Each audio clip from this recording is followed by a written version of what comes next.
Greetings, wrestling fans. Welcome back to another video, and today we're going to be doing another Smackdown review. Now, I don't understand the logic of WWE having RK Bro on the show. I really didn't understand that logic at all, but they were there. They were there, and apparently the excuse was because Roman Reigns wasn't there. Apparently that was their excuse.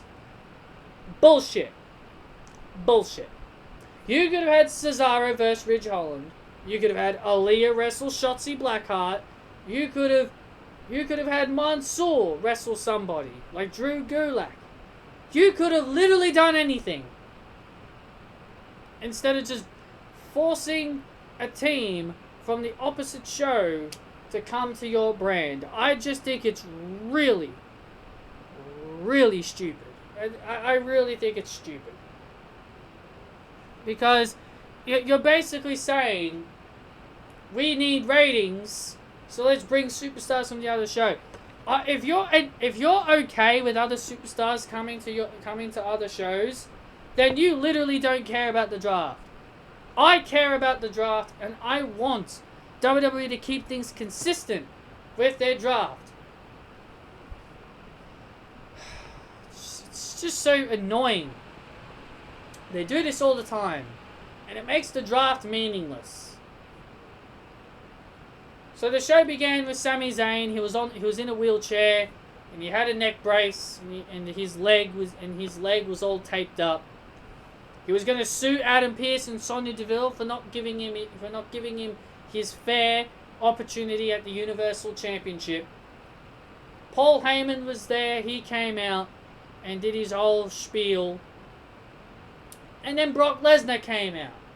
I don't think Brock Lesnar was advertised for the show, I don't think. But he was there. And he had overalls on. So he came out, and then he talked to Sami Zayn. He had to talk to Sami Zayn, telling him that they're both from Canada and all that other stuff. Well, if Brock Lesnar's from Canada, why the hell did they announce him from Minneapolis, Minnesota? Whatever. But yeah, Brock offered Sami Zayn to leave with him and go hunting with him until Paul Heyman reminds Brock Lesnar who he is, and then Brock Lesnar goes on a rampage, destroying Sami Zayn's nurses and Sami Zayn himself. I think this is leading to Sami Zayn re-signing with the company because I just think it is, because how could this not be? Sami is just so good at what he does. He's just so good at what he does, and him being a heel has just been so awesome. If Sami Zayn is a bad heel, or if he's been a heel for too long, he gets reactions every single week. The crowd boo this guy every single show. If he was such a bad heel, he wouldn't be getting the heel reactions that he gets every single show that he appears on. He's such a good heel. Shinsuke Nakamura and Rick Boogs battle Los Lotharios.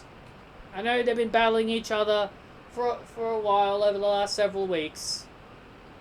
I still prefer this over Nakamura wrestling Baron Corbin. But I will say Nakamura does need to defend the Intercontinental Championship more. I think they should really give the title to someone like Cesaro and have Nakamura in the tag team division with Rick Boogs. Just a suggestion. Xavier Woods got a new crown, and it's really big. It's a humongous crown. It's really huge. They could have had Ricochet on the show. They could have had Ricochet wrestle someone other than just having friggin' RK Bro. And they had Brock Lesnar as well. Who needs RK Bro? Seriously. Drew McIntyre was furious at Adam Pearce for not including him in the Black Friday Battle Royal. Adam Pearce tries to put the blame on Deville, saying that Sonia made the list.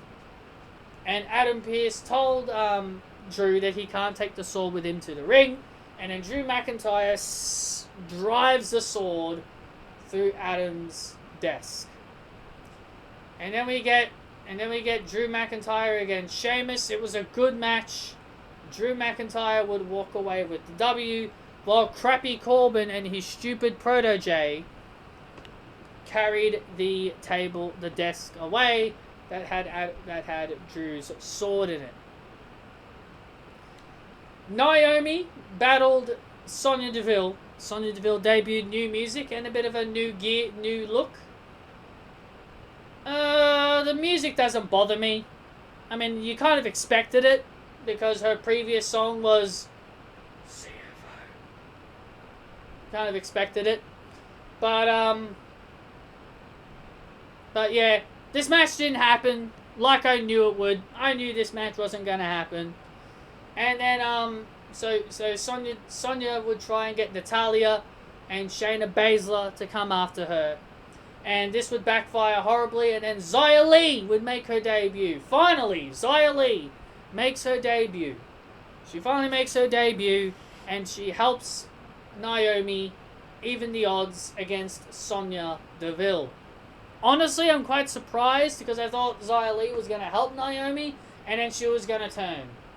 But then again, Xia Li's character is the protector. She's the protector, right? It's supposed to be her gimmick that she's the protector. So I guess being a protector isn't really a heel thing. Sasha Banks put over Toni Storm more than WWE ever did over the last few weeks.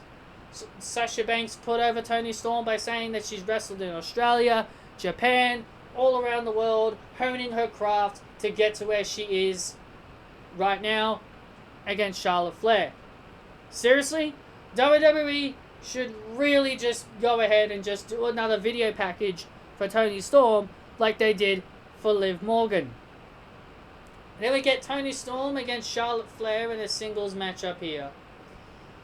And the match ends via disqualification. And honestly, I am not a fan of the match ending this way. Reason? Because it does nothing for Toni. It does nothing for Toni. Oh, but Toni won. But Toni won, Patrick. Toni Storm won. Yes, so? So what Toni won? A DQ does nothing for her.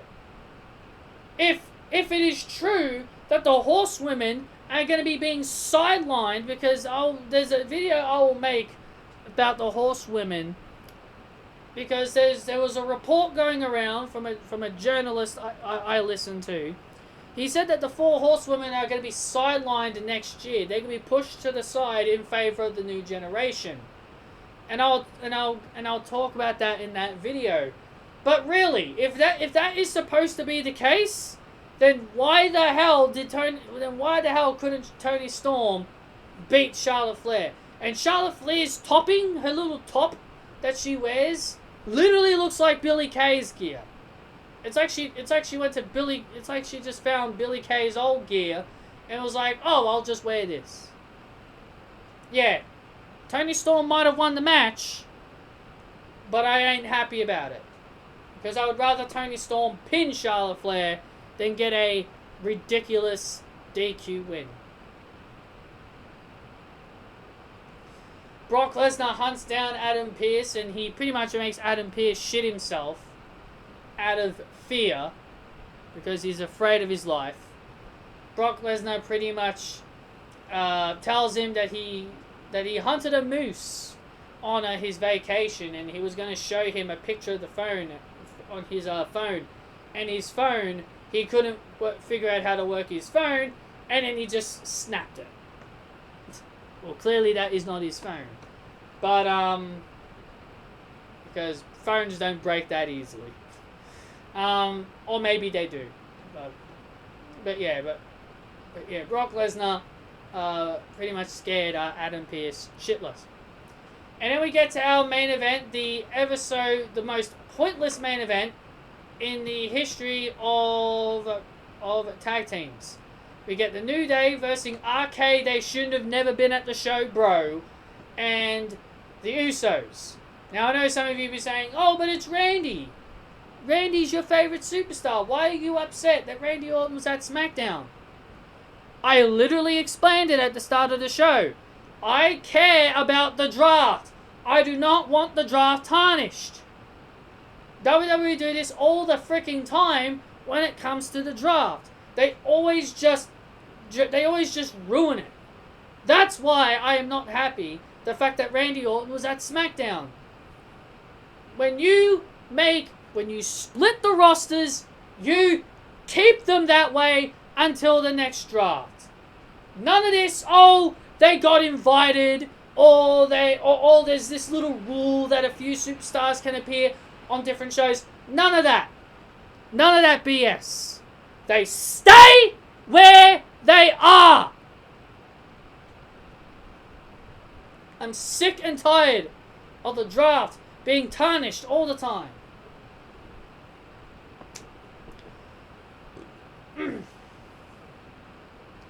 Excuse me. And then the New Day won. The New Day scored the win here. They pinned the Usos. And that is literally your SmackDown, everybody.